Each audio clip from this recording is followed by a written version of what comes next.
Hello and welcome to The World This Week with me, Gavin Lee, live every week here on France 24, reflecting the major news events of the past 7 days alongside 4 international correspondents. In a week that's seen a second right royal carry-on for President Trump, back to Blighty for his second state visit, and in case he or Prime Minister Keir Starmer didn't mention it enough, it was unprecedented. Even the scriptwriters for the Ministry of Defence seem to be tapping in to the Trumpian lingo to flatter their special guest. It was the largest guard of honour ever at a state visit to the UK, they said. A chance to shine too for the embattled British Prime Minister, stuck in his own annus horribilis. We'll discuss how far the flypast and the flattery can go before it turns into flummery, and what the King, the President and the Prime Minister achieved. It's a singular privilege to be the first American president welcomed here. And if you think about it, it's a lot of presidents, and this was the second state visit, and that's the first, and maybe that's going to be the last time. I hope it is, actually. But this is truly one of the highest honors of my life. It's been a week of blame games and stark warnings in the US. In the aftermath of the assassination of Charlie Kirk, Vice President J.D. Vance, a good friend of the Conservative activist, vowed to go after the far-left networks promoting extremism, calling for anyone seen celebrating the death to be held accountable. And Attorney General Pam Bondi pledged to crack down on hate speech and appeared to backtrack after many in the MAGA movement said Charlie Kirk, a free speech absolutist, had long advocated against hate speech laws. And late-night talk show host Jimmy Kimmel taken off air after taking aim at Trump and, quote, his MAGA gang. We'll look at the free speech row and why former President Barack Obama has waded in. We are certainly at an inflection point, not just around political violence, but there are a host of larger trends that we have to be concerned about. And it's been a damning week for Israel, accused of committing genocide in Gaza by an independent UN inquiry. The UN report presented evidence that the Israeli Defense Force had carried out 4 genocidal acts by conducting a total siege leading to starvation, of imposing measures intended to prevent birth and deliberately inflicting conditions calculated to bring about the destruction of a group in whole or in part. These claims categorically rejected by the Israeli government, who call the report distorted, false, assembled by Hamas proxies. We'll look at whether this latest indictment changes the nature of the war. Therefore, the Commission concludes that the Israeli authorities and Israeli security forces have the genocidal intent to destroy, in whole or in part, the Palestinians in the Gaza Strip. And it's been a week that's seen one of the biggest nationwide strikes in France in years. Almost 1 million people taking to the streets to protest the government's austerity plans, putting pressure on the brand new Prime Minister, Sébastien Lecornu, who hasn't yet rolled back all of the budget cuts of his ousted predecessor. An ongoing headache for President Macron, who had emerged this week is to provide scientific evidence in court to prove his wife is not a man. In a defamation suit against US influencer Candace Owens, who she said, quote, would stake her entire professional reputation on the fact Brigitte Macron is a man. His lawyer gave a rare interview this week, telling reporters the case was incredibly upsetting attack and a distraction from running the country. Well, alongside me in the studio this week, let's welcome Gil Mehili, Editor-in-Chief of the French news magazine Causeur. Evening, Gil. Thank you for joining us. What has been making the headlines on Le Causeur this week?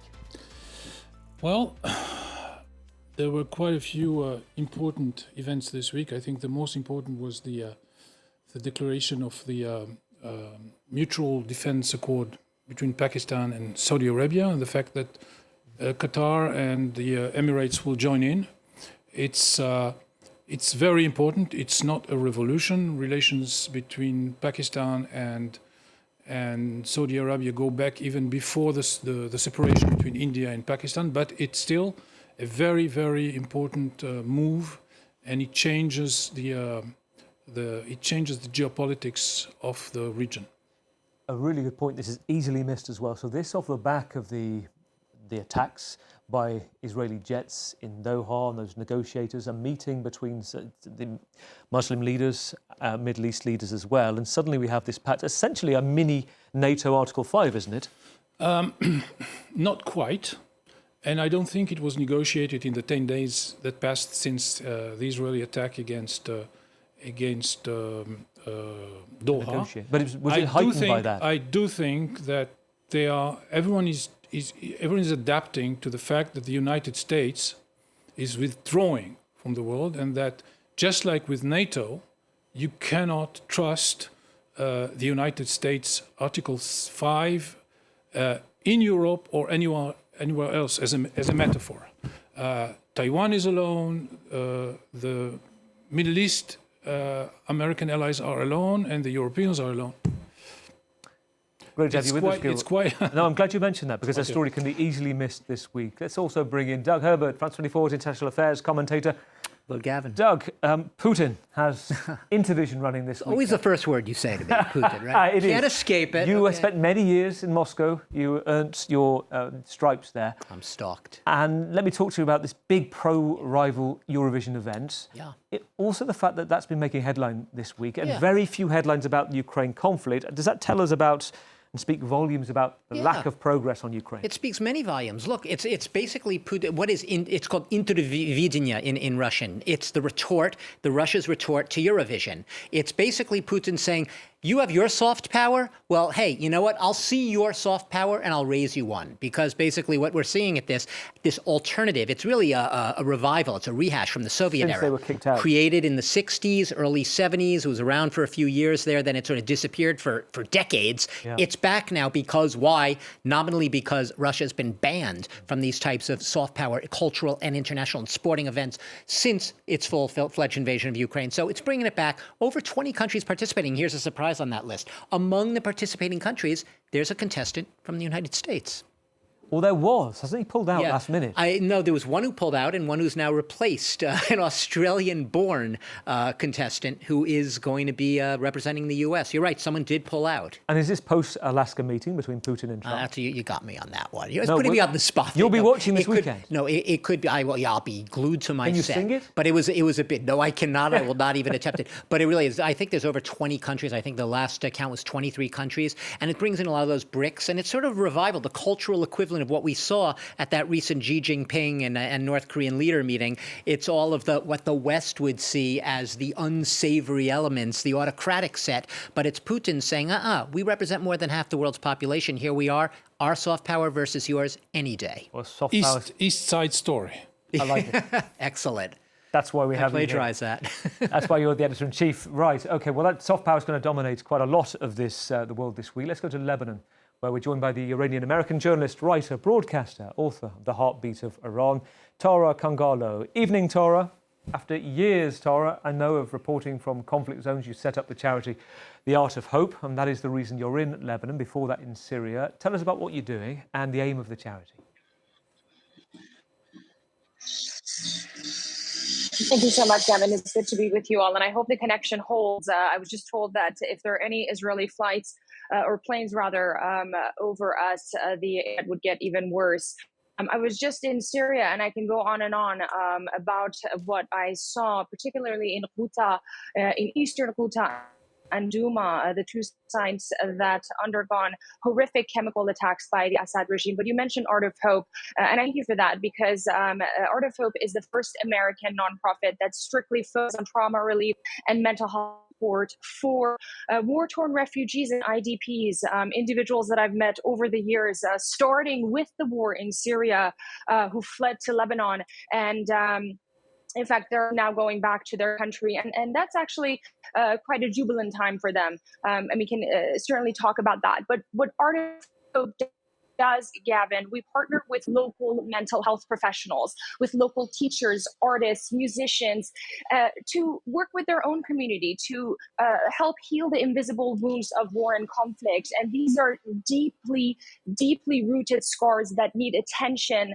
And hopefully we've been doing a good job in that. But I was here to visit our first center in Al-Zabadani in Syria, another city that was under siege, where its entire population was forced to leave. Women and children were separated, went to Madaya, and many men stayed back. So we have a center there. We're working a lot on education, because a lot of the returnees, the children who spend many years in Lebanon and Turkey, and some in Jordan, don't don't have the same level of education. So we're providing them with some educational programming to bring them up to speed, but also doing social support through various forms, art, music, and so on.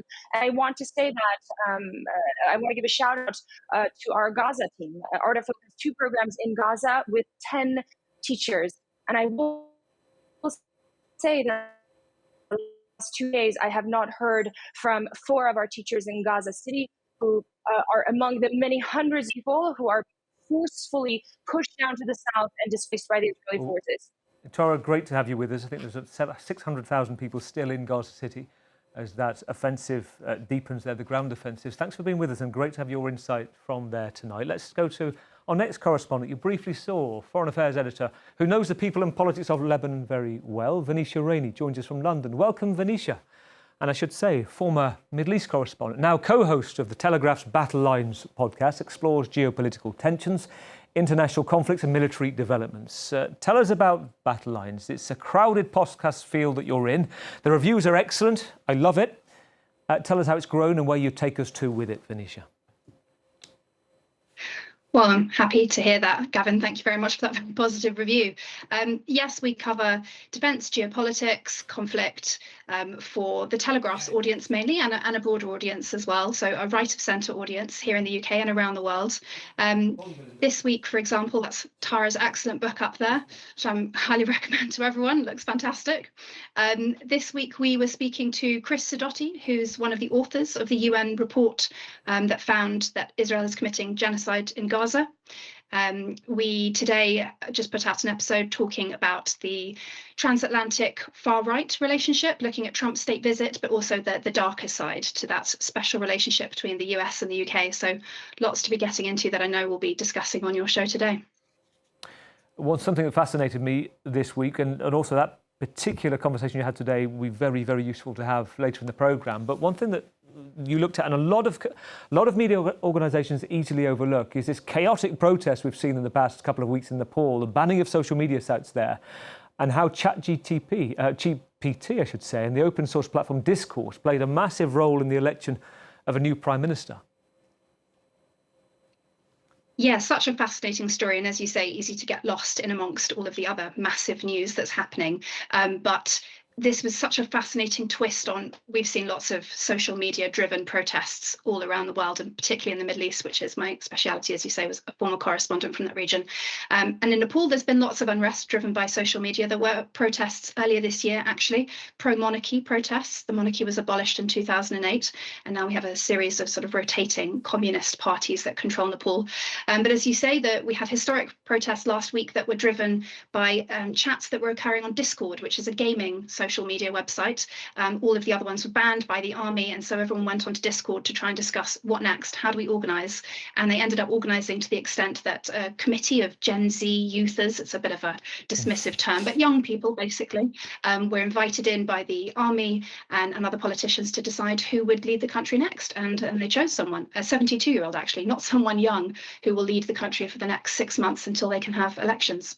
It is a really interesting list, and great to have you with us as well tonight, Venetia.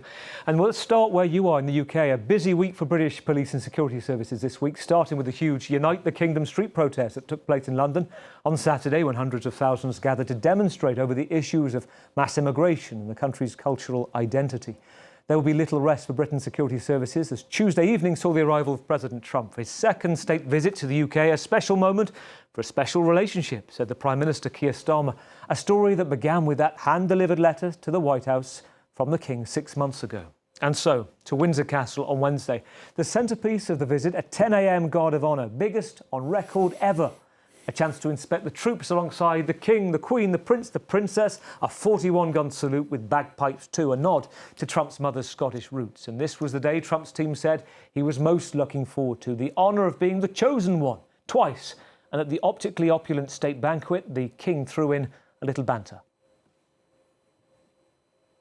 Mr. President, you have spoken of your pride in your British roots. In fact, not only have you set foot on British soil twice in the last 2 months alone, but I understand that British soil makes for rather splendid golf courses. Well, to the business end, Thursday, the day diplomats in Downing Street were speaking of as the riskiest area for a row, the only joint moment with the press for the Prime Minister and the President. Clear areas of difference in policy, including on Britain planning to formally recognise the state of Palestine in the coming days. This was the President's response. He said, I have disagreements with the Prime Minister on that score. One of the few disagreements, he said. He also advised Sir Keir to bring in the military to stop migrant boats. Venetia, we'll start with you in the UK. What's been your takeaway from the state visit? Well, I think we've got to hand it to Starmer. He absolutely nailed it. You can have, and people in Britain do have, lots of different opinions about whether it was right to invite Trump for an unprecedented second state visit. YouGov and Sky put out some polling that suggests just under half of people didn't think it was a good idea, but 30% of people did think it was a good idea, and that sort of skews more to the people on the right being more in favour and people on the left being less in favour, as you could have probably predicted. But Starmer did a really good job. He was quite touchy-feely with the president. Clearly they have a sort of warm bond, lots of sort of patting on the shoulder, and I think Trump patted him back at some point. There are lots of things over which they could disagree. Free speech, members of Trump's administration have openly criticised Britain for cracking down on free speech. Some of them have predicted a civil war here in the UK. They say that is sliding into decline because of crackdowns on people tweeting or putting things on X. The recent cases around Graham Linehan, the Irish comedian writer, and Lucy Connolly, who posted something after the Southport riots last year and was then jailed for it. A lot of people in America hold these cases up as examples of the UK being in the midst of a free speech crackdown. And those comments, some of those questions came up during the press conference, but Starmer parried them quite well, and Trump didn't seem too bothered to press Starmer on them either. So I think it was a success. I can't see what America has really given away or gained that much. Trump obviously had a fantastic time in terms of his royal visit, but for the UK, we get to look like America's best friend. That's obviously a really significant soft power diplomatic win for the And we also got 150 billion of various tech investments, including some bits and bobs for the defence industry. So good all round for the UK, I'd say. Britain is going to be the AI superpower, said the US tech giants from NVIDIA. Doug? Well, first of all, it's true that these two men are not natural-born allies, Keir Starmer and Donald Trump. You don't need me to tell our viewers that. They are ideologically very divergent, and they have different worldviews.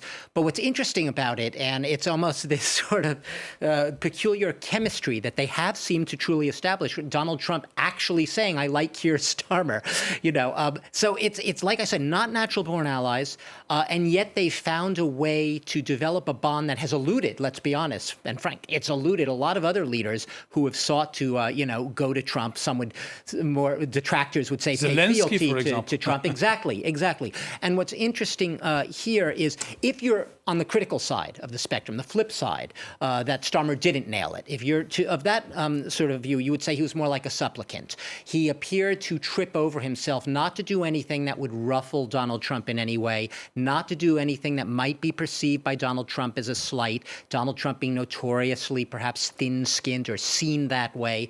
So he played it safe. Now, you could say that's good or bad. He was playing the role of a statesman, and he wanted to, for his country, as he says, take away the best deal he can from Trump. He was there at a time of sluggish growth in the UK. He has a Labour Party right now that is very much divided on a lot of issues here. They're facing a party conference very shortly. He had a lot that he wanted to deliver for the British people, and he wanted to do it on a lot of... So you could look at these tech deals, you could look at the nuclear deals in the pipeline, and you could say in that sense, in pure transactional terms, which is the language, the currency of Trump, dealing with him, yeah, he delivered. But then again, and I'll just leave you with this thought, Nick Clegg, former senior executive at Meta, he sort of dismissed the significance of these tech deals ultimately. He said a lot of these companies, the AIs, the Open AIs, the Microsoft, the Googles, they're investing all over the world. They were going to invest anyway in the UK. He called this a lot, in a sense, sloppy seconds, is what the UK was getting in the end. That's the other way of looking Former at it. Deputy Prime Minister, the point I think he was making, listening to him speak about it, was to say that the whole data centre is the equivalent of the size of one mass data centre in the US, say Louisiana, for example. And he said if it wasn't the Americans that control all of our apps and our details, if the French owned it and not the Americans, the British would be kicking off. That was his point about sloppy seconds. Gil? If I may, it seems that J.D. Vance has quite good relationships relations with many members of the British political elite. He spent his summer holiday in Britain. He was not only vacationing, he was also working. He was in Britain in the days before the Anchorage summit. So I think that if we talk about the White House and not only about Trump, I think that relations are on the personal level quite good, and maybe as good as they were for quite a long time. Tara, listening to Gil, one way of measuring it is actually what they come out with, and critics of the British Prime Minister talk about being queasy, watching him being like this, flattering, subservient, as Doug mentioned. But then you can ask, does that matter if he gets what it wants? And how do you measure that? Well, I was talking to a colleague who spoke to Susie Wiles, his chief of staff, during the state visit, and they had half an hour together, nobody else with them, which seems to be kind of a pattern which he did with Putin and the King recently as well. I just wonder what your take was on the fact that on the areas, perhaps it's not a word in the ear, but there are areas where Trump agreed to disagree agreeably, particularly on Palestine issue. What was your take? Absolutely. I mean, again, I think narrative is very obvious. Donald Trump is pursuing what the Israeli government wants to be pursued, and the UK in some ways doesn't have any say. Now, UK, as many other European countries, have said, we are going to recognize Palestine if there's no ceasefire, and we don't see any ceasefire. So that has been their sort of the only leverage that they've had. But again, the issue of Palestine, the issue happening in Gaza, really comes down to the United States and its strong alliance with the Israeli government. I mean, earlier today, one of the right-wing Israeli ministers said the demolition phase is over. Now we need to think about building Gaza and rebuilding Gaza. And quite frankly, I don't think there would be any space for any Palestinians and Gazans in that plan. So I think it's very clear what the strategy is here, and Donald Trump seems to not care at all what the public consensus is. And when it comes to events in Europe, including the they have not shown any strength so far in stopping this, what now the United Nations is calling a genocide, and they seem to not be taking any vehement step tomorrow. So we have to wait to see. But the key, as always, is in the hands of Donald Trump. We will look at that in detail, actually, what you've just talked about with the genocide report, and with Doug as well, looking at US popular opinion over Israel right now. Venetia, still with this issue of the state visit, lots of images released. And we have to talk about it because it's dominated a lot of the headlines of the seemingly merry wives of Windsor, Princess Catherine and the First Lady Melania, chatting, smiling, scribbling pictures with scalps on the lawn. And my question is how far the old argument goes, the worth of the royal family to the taxpayer, their role as a soft power. Absolutely vital. I'm not just saying that as a Brit, but their ability to welcome people in a way that isn't ostensibly political, and to bring them in under the wing of sort of broader British values and hopes is really crucial. I mean, I have no idea what Melania and Kate spoke about, but you actually played, or your viewers were showed a clip of King Charles's speech at the state banquet, and there's a moment, quite a telling moment, where he sort of looked down towards Donald Trump while he was talking about Ukraine, a sort of not so subtle hint that we need you on our side to keep supporting Ukraine. These are these very tiny moments where you can gently persuade and push. And I think we know by now, Donald Trump is not a man that you can tell what to do. It takes gentle pushing and persuasion. That may not be to everyone's liking. Things may not move as quickly as some might hope here in the UK or elsewhere in the world. But I think when it comes to Ukraine or Gaza and Israel, it's going to be a case of slow persuasion. I very much hope that that's some of what Keir Starmer and Donald Trump were talking about, and that Keir Starmer is putting forward the position of Europe on, for example, Gaza and supporting Ukraine. And there were some moments from Trump's speech which suggest that, maybe things are shifting. I mean, we can't read the tea leaves too much on this because he'll say one thing one day and then another the other day. But for example, he said that he was annoyed with Putin and that Putin has been letting him down. Maybe that suggests that his position is starting to shift, that Keir Starmer can get in his ear. These are the soft diplomacy moments that the royals also help to create an environment in which Trump might be conducive to hearing our perspective, for example. Well, you talk of tea leaves. One of the moments, Venetia, some of the supporters of President Trump, and one source to one of my colleagues said was so important to him was the tea with the Queen during his first state visit that stuck in his head, and he was seeing that he'd made it. He was with the absolute upper crust of the elite, and it really hit home to him. Perhaps there is that visceral, psychological, egotistic aspect of it. Listening to Venetia, Gil, we had protesters conveniently out of sight, didn't we? They were in London while this was going on in Windsor, and also in the Chiltern Hills at Chequers, the official residence, which is kind of, I've been there, reported from it, or outside. There's nothing around it. You're in the all clear. How do you view this from a French perspective? How do you think President Macron is looking at this moment? He himself thought he could be a bridge. How do you think he's viewing events across the water?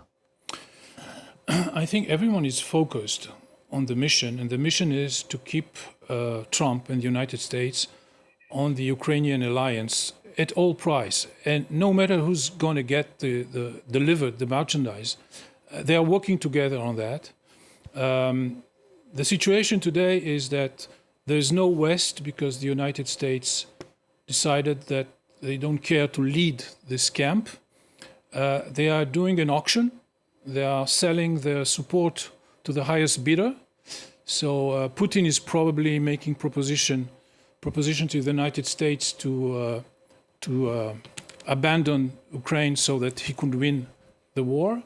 And probably the Europeans are making counter proposition to the United States for them to stay. And Europe will be able, maybe, in quite a few years, to put a force that will deter and maybe will be able to beat the Russians. But until then, the Americans must stay on board at all cost. And I think they all agree on that. And I know from listening to your podcast, Venetia, General Sir Patrick Sanders, UK Armed Forces senior official, talk about Europe needing to be ready by 2030. Gil, for now, that takes us nicely on to events in the US. While the president was in the UK, back in the US, prosecutors in the US state of Utah brought formal charges against the man suspected of killing the conservative activist Charlie Kirk, 22-year-old Tyler Robinson, and are seeking the death penalty. Charlie Kirk's podcast attracted 500,000 listeners an episode, and this week the site got 2.2 million views, a special tribute show presented by the Vice President J.D. Vance, instantly making headlines, blaming the radical left for the killing of his friend and saying he was going to dismantle institutions on the left that promoted violence and terrorism. We have to talk about this incredibly destructive movement of left-wing extremism that has grown up over the last few years, and I believe is part of the reason why Charlie was killed by an assassin's bullet. We're going to talk about how to dismantle that. Critics of the government have picked up on those comments as an attempt to weaponise the shooting before the trial had been even heard. What we know, or before we know what really happened, analysts pointed to an increase in political violence on the right and the left. And there was a backlash within the MAGA movement too over the comments made this week by the Attorney General, Pam Bondi, also on a podcast, when she vowed to target hate speech and those peddling it. There's free speech and then there's hate speech. And there is no place, especially now, especially after what happened to Charlie, in our society. Do you see more law enforcement going after these groups who are using hate speech and putting cuffs on people so we show them that some action is better than no action? We will absolutely target you, go after you, if you are targeting anyone with hate speech, anything, and that's across the aisle.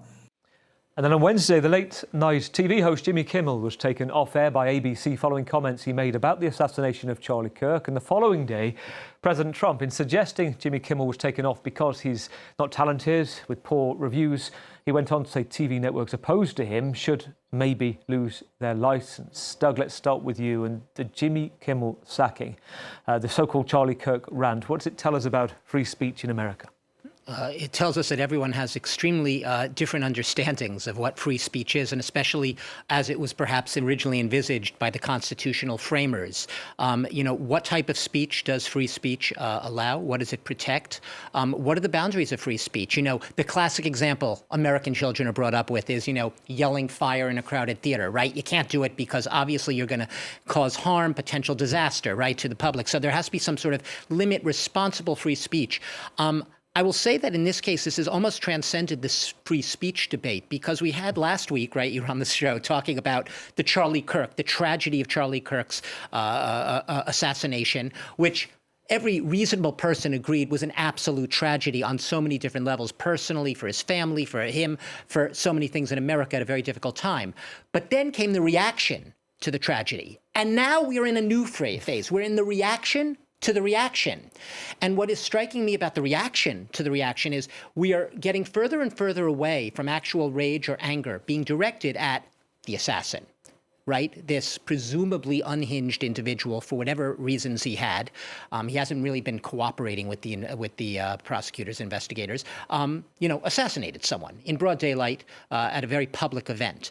The rage is being directed against a very amorphous and nebulous sort of far left group of people, broadly called Antifa in the United States. There's no actual organization, Antifa. There's no funding or umbrella group that gives money or subsidizes something called Antifa. This was a sort of term that was concocted to sort of rhetorically sum up this notion of these far left radical extremists.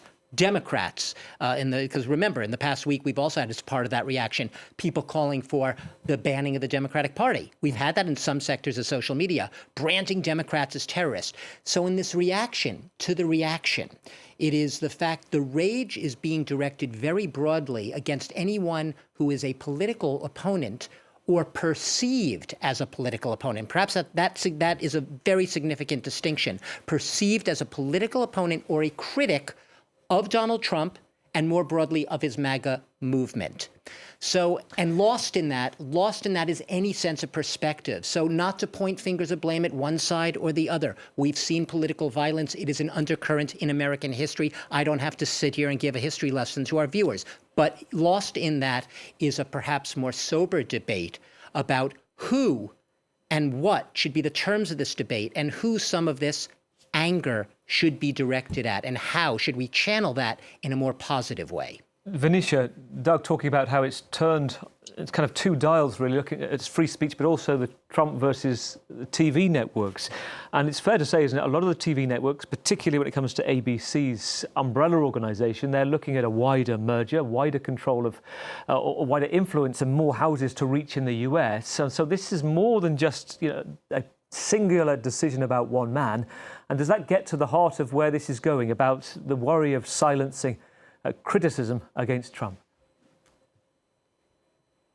I mean, yes, I think that's a very legitimate concern. And the irony, particularly working for a right-of-centre publication, The Telegraph, as I do, the irony of conservatives in America wanting to crack down on hate speech. I mean, you played that Pam Bondi clip and I just couldn't stop myself from laughing, because they're sort of eating themselves here. Hate speech, the reason that they don't have a law against that in America is because it would go against the First Amendment. We have hate speech laws here in the UK, and that's exactly what led to the police arresting Graham Linehan and arresting Lucy Connolly, which are exactly the sorts of cases that are held up by the American right as examples of why Britain is in decline and there's a free speech crackdown. So it's quite confusing rhetoric, and I'm not sure Pam Bondi's crackdown on hate speech is going to get very far, because it's not what MAGA world or Trump supporters would actually like to see.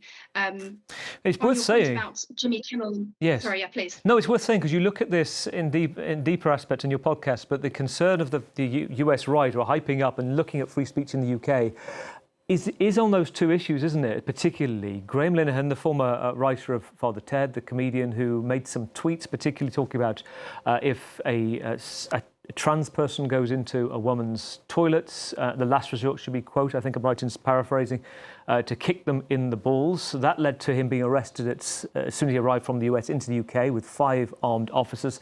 And also, in the case of protests against migrants in hotels, the woman that you quoted as well, talking about, quote, burning down the hotels. Is that right? And that led to her imprisonment. Yes, correct. And these two people have become causes célèbres for right-wing people who believe that free speech is under attack here in the UK and across the pond in the US. The other point I wanted to make about political violence in America, we interviewed Robert Pape, who's head of the Chicago Project on Security and Violence. He's been tracking this sort of thing for the last 4 years. He posted an op-ed in the New York Times several months ago saying that we're on the cusp of a massive outbreak of violence, that things are really escalating. And he ended up being eerily prescient about the shooting of Charlie Kirk. But the irony that this might lead to more political violence, that they're trying to, kick people out of their jobs and crack down on the left and make this a targeted thing, as you say, not against the presumably deranged person who shot Charlie Kirk, but against the left as a broad spectrum, is mind-boggling. Gail, listening to Venetia, has President Obama got a point about this being an inflection point, and also talking for the country on political violence, and also talking about the networks having to stand up, that the tacit reference being that Trump is weaponizing the attack against the left? How do you read it? Well, first of all, in a historical prospect, we have, and it's different from the late 40s and early 50s, McCarthy is the president. It's not the opposition to Truman. And we have modern technology, we have Fox News, we have the networks, we have social media. So we saw expressions of this kind of American political culture, but I think it's like you have a driver which tends to abuse, and he gets a faster and stronger car every 50 years. So the same tendency is getting more and more dangerous, because the tools are more capable and more dangerous. And what's worrying is that he's over-politicizing the justice and the law enforcement, because everyone can say, yes, we don't want hate speech, but we don't want the executive to decide what is hate speech, because everything is there. What is the definition? And for many decades, from the 70s, the United States was known for its extreme liberty of expression. People said horrible things about others, about history, about Hitler, or whatever. And it was part of the American culture. So it is an inflection point. We've seen it before, which means that the American political body can live through it and get well. Gil, it's a nice point to move. Come in on your point? Of course, yeah. Can I just quickly come in on a point about censorship, because you were talking about Jimmy Kimmel being cancelled.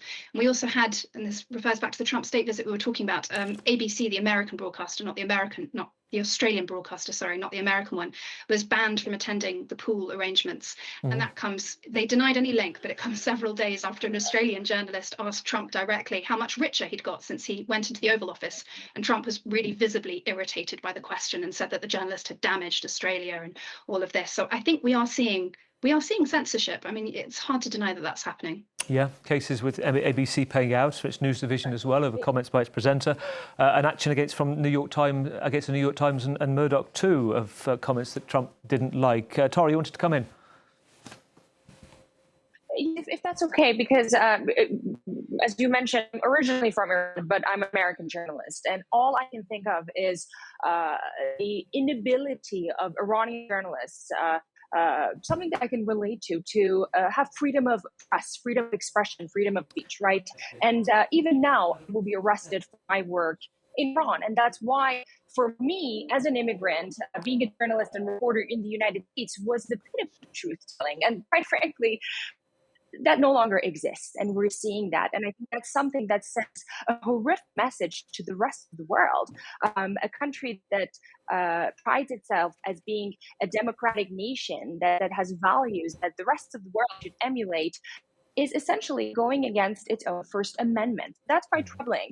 And also, I just really want to make one point, and that is, this was, again, one of those excellent moments that President Trump had the opportunity to unite the nation, bring people together, of course, over this tragedy. But once again, he failed, and furthermore divided, and of course, his colleagues. So these are 2 points that I wanted to mention. Well, Tora, from that point, let's take us to events. Gil, no, we're going to move. 75 years ago, Charlie Chaplin had to flee the United States, and in Alabama, they were hanging black people. Let's move to Geneva. Midday Tuesday, the UN Human Rights Council released the findings of an independent report it commissioned into alleged Israeli violations of international law in Gaza. The report concluding Israeli authorities and security forces have committed and are continuing to commit acts of genocide in the territory, breaching 4 of the 5 acts of the war crime as described by the 1948 Genocide Convention, including targeting civilians, forced displacement, denial of aid, water, electricity, and imposing measures intended to prevent births, by destroying Gaza's largest fertility clinic and with it thousands of embryos. The independent panel investigating on behalf of the UN claimed the Prime Minister, the President and the former Defence Minister of Israel each made statements, quote, inciting the commission of genocide. Genocide, defined in the 1948 Convention as the intent to destroy in whole or in part a national, ethnic, racial or religious group. But the Israeli military calls it baseless. The government, the three-member panel were Hamas proxies, peddling falsehoods and deny it. It's not a legal ruling, but adds to international condemnation. 16 countries also accusing Israel of genocide, including Spain and Belgium, backing a case brought by South Africa against Israel at the International Court of Justice, which is still due to rule on the case and could take several years. Venetia, we'll start with you because you spoke to one of the authors of this report for the Battle Lines podcast. You looked at it in detail this week. What's your take? I think it's an extraordinary report, and in some ways it confirms what, I think a lot of us who have been watching the conflict closely know that a lot of people are being killed, a lot of people are being injured. We know about the attack on the Gaza's largest reproductive facility and the destruction of the sperm bank there. So a lot of this is stuff that we knew already, but it's been put together, obviously meticulously analysed.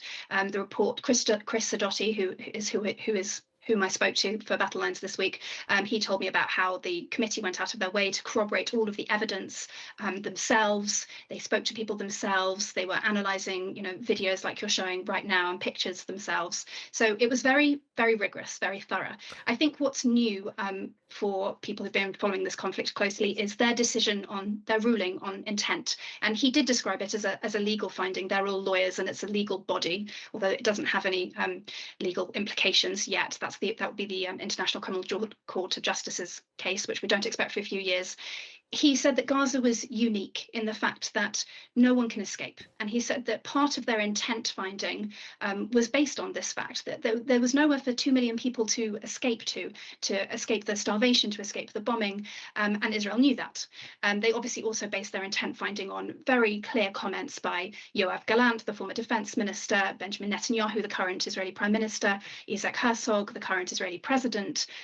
These statements, he said, have been happening since October 7th and continue to this day. So there were very clear, concrete bits of evidence for intent there.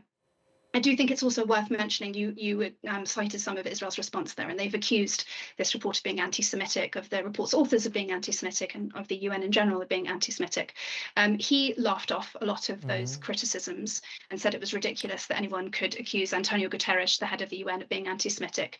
But I do think we should mention that one of the report's authors, Milon Kafari, comments were dug up by him of an interview that he did several years ago where he said that the Jewish lobby maybe was involved in controlling social media. When I asked Chris Sidoti about this, he said that he heavily regretted Milon's comments, he condemned them, and he said that Milon hadn't worked with the Commission for quite a while now. I just think that's worth mentioning. We should always bear in mind that anti-Semitism is very real. It doesn't mean that this report's findings aren't accurate, but I just wanted to mention it. No, it's a good point. And you also talked about, I think you put to Chris Sidoti that Telegraph readers, some of them commented the same allegations of the UN about anti-Semitic. In his comment was, it would be laughable if it wasn't so serious to us. Tara and Doug and also Gil, I want to give you a minute each to close the programme. Tara, look at the implications of this indictment, and the report saying there are countries who are providing support for Israel, saying that they would be investigated in due course. Tara, what did you make of that? I mean, it's ridiculous. I think what stands out the most is that Israel is carrying out these horrific attacks against civilians with utter impunity. And I think that's what stands out the most. We saw this report, but I want to mention the two reports done by two separate Israeli organizations in Israel that found the actions that are taking place in Gaza genocidal. So my question is, how long would this breach of international human rights law go on with impunity? And quite frankly, that's the question that's being asked by pretty much everyone that I've been speaking with in the region, whether it be Lebanon, whether it be in Syria, and also Gaza. How long does this continue, and without anyone being punished, and those being the Israeli government officials carrying this out? Also, I want to just share again to this point a line from one of our teachers with Art of Hope, and again she echoed this 2 days ago. She said, "Tara, does international law apply to everyone else except Palestinians and the people of Gaza?" And it's a shame, Gavin. It's a shame. We are going to be looking back at what's happening in Gaza, and we're going to ask ourselves, why didn't we stop this horrific annihilation of a society that so does not deserve what's happening to them? 30 seconds each to conclude. Perhaps part of the answer to that question, we have to ask ourselves, will all the world's condemnation, will all the international community's outrage amount to anything if you have either the tacit or explicit backing of the United States of America for the far-right coalition of Benjamin Netanyahu right now? Because, look, I know it's become an article of faith. Everyone says every sentence you read, Israel and its closest ally, the United States. But it can't be taken for granted. Donald Trump is notoriously transactional. He can cut and run at any minute. He can betray even his closest allies. We saw him go to the Mideast on his first foreign visit, to the Persian Gulf, because that's where the money is, that's where the transactions are to be made. So you can't take it for granted that he will remain as ironclad and as bound at the hip to Netanyahu in the future. And Netanyahu may act as if the U.S. is still the staunchest ally of Israel, and he may say that publicly, but I'm sure in the back of his mind, he's knowing that he's going to have to start to wean himself of some of the U.S. military aid and think of a plan B, because the U.S. might not be there forever. And U.S. public opinion with regard to Israel is also starting to show signs of fissures and ruptures. Doug Gill, we're going to come back to you on this for another World This Week, but thank you to all of my guests. It wraps up the World This Week. Thank you. Alongside me in the studio, Gil Mahili, Editor-in-Chief of Causa magazine, Doug Herbert, France 24 International Affairs commentator in Lebanon, Tara Kangalo, journalist, author, broadcaster and founder of Art of Hope, and in London, Venetia Rainey, co-host of the Telegraph's brilliant Battle Lines podcast. We will leave you tonight with a tribute to Robert Redford, actor, director, activist, founder of the Sundance Festival, who died on Tuesday, aged 89. A seminal moment of his career was playing Bob Woodward to Dustin Hoffman's Carl Bernstein, two of the most significant journalists of our time, who exposed the Watergate scandal, the film All the President's Men. Here's Robert in his own words.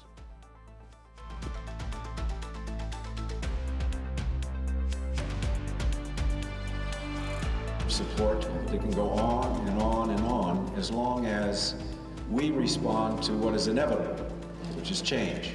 And if we're wrong, we're resigning. Were we wrong? Our job and our role is to create a space and a platform to bring new voices and new ways of seeing the world using independent film to this place.